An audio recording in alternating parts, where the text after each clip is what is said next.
ಆತ್ಮೀಯ H16 news ಅರ್ಥಾತ್ ಹೇ ಸಿದ್ದರಾಮಯ್ಯ ಸ್ವಾಗತ. ನಾನು ನಿಮ್ಮವ MI ಅಥವಾ ಮಲ್ಲಪ್ಪ ಜೋತಾವರ್. ಆದ್ಮೇಲೆ ಧರ್ಮಸ್ಥಳ ಈಗಾಗಲೇ ತನ್ನ ಅಂತಿಮ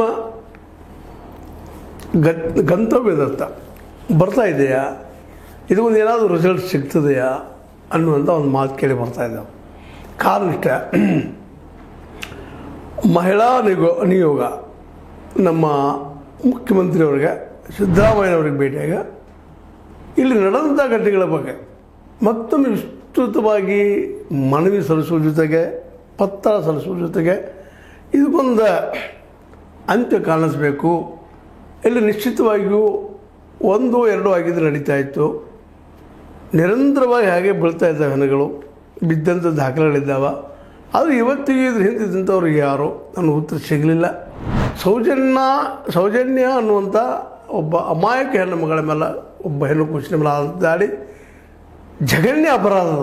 ಅದ್ರ ಜೊತೆಗೆ ಪದ್ಮಲತಾ ಆಗಿರ್ಬೋದು, ಯಮನ ಅವ್ರದ್ದಾಗಿರ್ಬೋದು, ಅವ್ರ ಅಣ್ಣ ನಾರಾಯಣ ಅವ್ರದ್ದಾಗಿರ್ಬೋದು, 1-2 ಇವೆಲ್ಲ ಯಾಕೆ ತನಿಖೆ ಆಗಬಾರ್ದು, ಇವ್ರು ತನಿಖೆ ಯಾಕೆ ಮಾಡ್ತಾ ಇಲ್ಲ?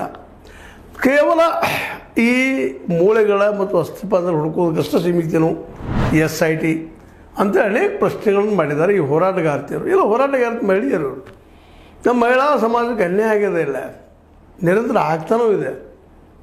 ಅದರ ಜೊತೆಗೆ ಅನೇಕ ಸಾವುಗಳಾಗ್ತಾಯಿದ್ದಾವೆ, ನೋವುಗಳಾಗ್ತಾಯಿದ್ದಾವೆ, ಅವುಗಳ ದಾಖಲೆಗಳು ಈಗಾಗಲೇ ಸಿಗ್ತಾ ಇದ್ದಾವೆ. ಆದರೂ ಇವತ್ತಿಗೂ ಇದನ್ನು ಮಾಡಿದಂಥವ್ರಿಗೆ ನೀವು ಯಾಕೆ ಎನ್ಕ್ವೈರಿ ಮಾಡ್ತಾ ಇಲ್ಲ ಅನ್ನುವಂಥದ್ದು. ಈ ಪ್ರಶ್ನೆಗೆ ಉತ್ತರ ಹುಡುಕುವ ದಿಶೆಯಲ್ಲಿ ನೀವು ಯಾಕೆ ಪ್ರಯತ್ನ ಮಾಡಬಾರ್ದು ಅನ್ನುವಂಥ ಒತ್ತಡ ಸಿದ್ದರಾಮಯ್ಯನ ಮೇಲೆ.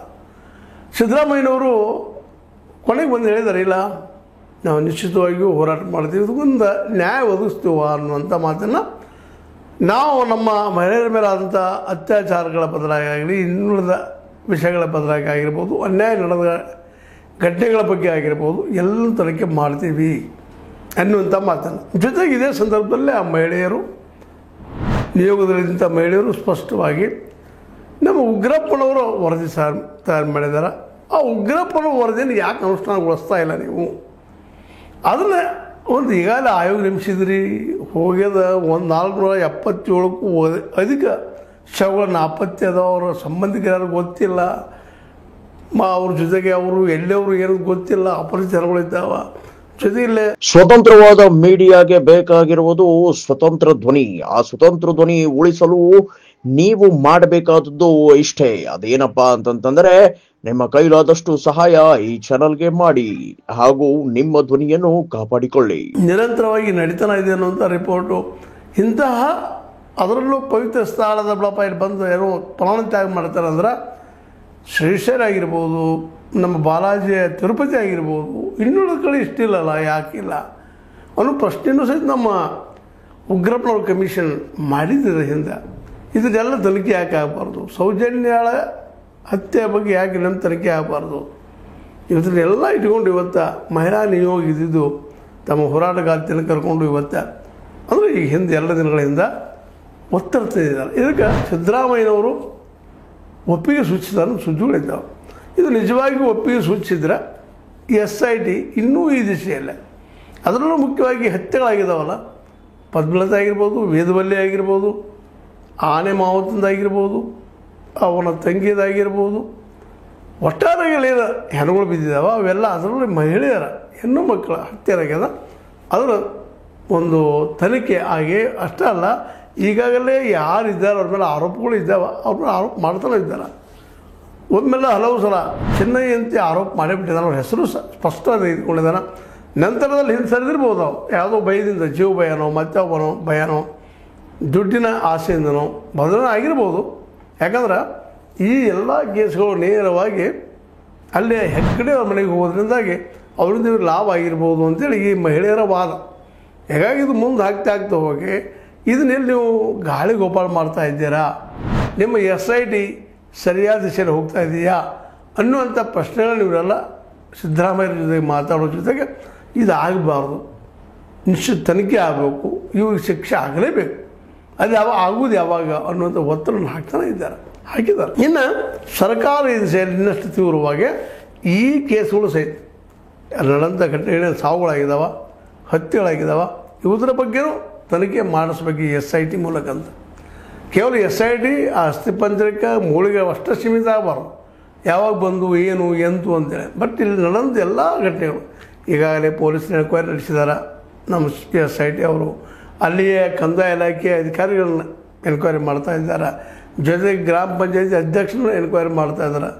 ಅದರ ಜೊತೆಗೆ ಹೆಗ್ಗಡೆ ಒಂದು ಇನ್ಸ್ಟಿಟ್ಯೂಟ್ ಅದ, ಮೆಡಿಕಲ್ ಇನ್ಸ್ಟಿಟ್ಯೂಟ್ ಪ್ರೈವೇಟ್ದವ್ರು, ಅಲ್ಲೇ ಹೋಗಿ ಹೆಣಗಳ ಏನಪ್ಪ ಪೋಸ್ಟ್ ಮಾರ್ಟಮ್ ಯಾಕೆ ಮಾಡಿದರು ಅನ್ನೋದು ಇವತ್ತು ಒಂದು ದೊಡ್ಡ ಪ್ರಶ್ನೆ ಅದ.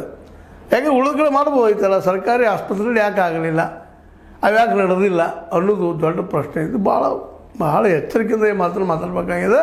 ಮತ್ತು ಜೊತೆಗೆ ಭಾಳ ಎಚ್ಚರಿಕೆಯಿಂದ ಈ ಒಂದು ಏನಪ್ಪ ಅಂದ್ರೆ ಹೆಗ್ಗಡೆ ಇನ್ಸ್ಟಿಟ್ಯೂಟನ್ನು ಪರೀಕ್ಷೆ ಮಾಡಬೇಕಾಗಿದೆ.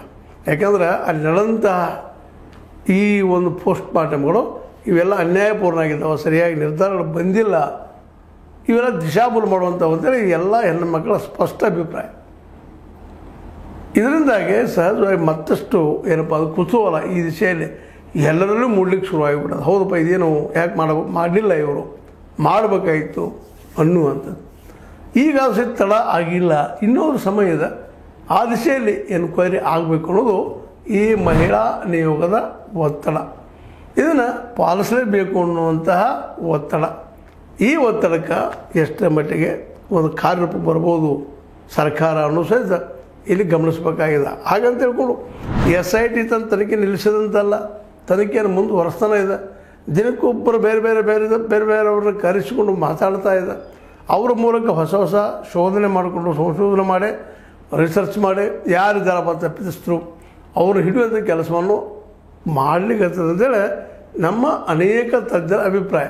ಆದರೆ ಇದು ಆಗಲಿಕ್ಕಿಲ್ಲ ಅನ್ನುವಂಥದ್ದು, ಅದು ನಡೀಲಿಕ್ಕಿಲ್ಲ ಅನ್ನೋದು ಬಹಳ ಜನರ ಅಭಿಪ್ರಾಯ ಆಗಿದ್ದಕ್ಕಾಗಿ ತಜ್ಞರು ಹೇಳ್ತಾ ಇದ್ದಾರೆ ನಡೀತಾ ಇದೆ. ಬಟ್ ಪಾಪ ಜನಸಾಮಾನ್ಯರಿಗೆ ಭರವಸೆ ಮೂಡ್ತಾ ಇಲ್ಲ. ಯಾಕೆ ಹಿಂದೊಮ್ಮೆ ಆಗಿದೆ ಈಗಾಗಲೇ ಇಂಥ ಘಟನೆ. ಈ ಒಂದು ಏನಪ್ಪ ಅಂತಂದ್ರೆ ಮುಚ್ಚಾಕೋ ಕೆಲಸಗಳಾಗಿದ್ದಾವೆ. ಅದರಲ್ಲೂ ಸೌಜನ್ಯ ಕೇಸನ್ನು ಯಾವ ರೀತಿಯಾಗಿ ಮುಚ್ಚಾಕಿದ್ರು, ಅದೇ ಕಾರಣಕ್ಕಾಗಿ ಇನ್ನುಳಿದವ್ರ ಕೇಸುಗಳಾಗಿರ್ಬೋದು, ಪದ್ಮಲತಾಗಿರ್ಬೋದು, ವೇದವಲ್ಲಿಯವ್ರದ್ದಾಗಿರ್ಬೋದು, ಅದ್ರ ಜೊತೆಗೆ ಆನೆ ಮಾಹುತ ನಾರಾಯಣದಾಗಿರ್ಬೋದು, ಅವ್ರ ತಂಗಿ ಯಮುನಾದಾಗಿರ್ಬೋದು, ಇವೆಲ್ಲವೂ ಯಾವ ರೀತಿಯಾಗಿ ಮುಚ್ಚಾಕಿದ್ರು, ಹಂಗೆ ಯಾಕೆ ಮುಚ್ಚಾಕಬಾರ್ದು ಅನ್ನೋದು ಈಗ ತಳಮಳ ಸ್ಟಾರ್ಟ್ ಆಗಿದೆ ಪ್ರತಿಯೊಬ್ಬರಲ್ಲಿ. ಹೀಗಾಗಿ ಈ ತನಿಖೆಗಳು ಇನ್ನೊಮ್ಮೆ ಹಾಗೆ ಅವು ತಪ್ಪಿತಸ್ಥರು ಯಾರಿದ್ದಾರು ಶಿಕ್ಷೆ ಆಗಬೇಕು ಅನ್ನೋದನ್ನು SIT ಮೂಲಕ ಮಾಡಿಸ್ರಿ ಅಂತೇಳಿ ಅವ್ರು ಒತ್ತಡ ತರ್ತಾ ಇದ್ದಾರೆ. SIT ಕೇವಲ ಮೂಳೆಗಳನ್ನ ಹಿಡಿದು ಅವು ಯಾರು ಏನು ಪುರುಷರು ಅಂತ ಹೇಳೋದು ಅವ್ರು ಏನು ಹೇಳ್ತಾರೆ ನಾವು ಅನ್ನುವಂಥ ಅಷ್ಟಾಗಬಾರ್ದು.